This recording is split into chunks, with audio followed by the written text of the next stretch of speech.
this sport's about levels, and Tyson Fury so far in his career, especially lately in this second coming of his career, he's proved that he's above everybody else, you know, and I think there's a big question we've got to ask tonight, Majestic, and we want calls on this as well.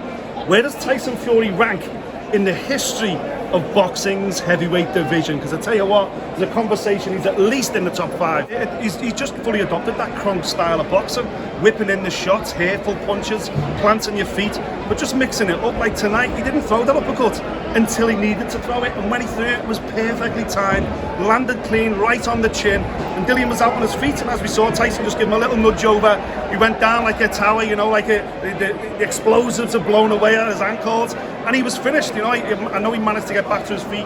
Great stoppage by Mark Lyson, the referee. I thought he had a great fight.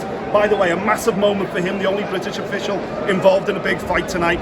He wasn't putting up with any of that funny business early on. He gave them both a couple of good staying talking tos, but he made sure that the action kept going. But it was all about Tyson Fury, of course, you know, and I want to keep going on about that question because you make a good point, there is work to be done. And of course, in terms of legacy, I'm not talking about Tyson Fury. His body of work right now is comparable with, say, Ali and what he did over his career. I'm talking about Tyson Fury here today, the man that stepped into that boxing ring. Where does he compare against the Muhammad Ali at the Rumble in the Jungle, or Mike Tyson in his pomp, or Lennox Lewis when he was at the peak of his powers? Where does this Tyson Fury rank? Bear in mind that he's bigger than all of them. You know, compared to what was Muhammad Ali, 6'2"? This guy's a monster. Muhammad Ali wouldn't get anywhere near him. That's the question we should be asking.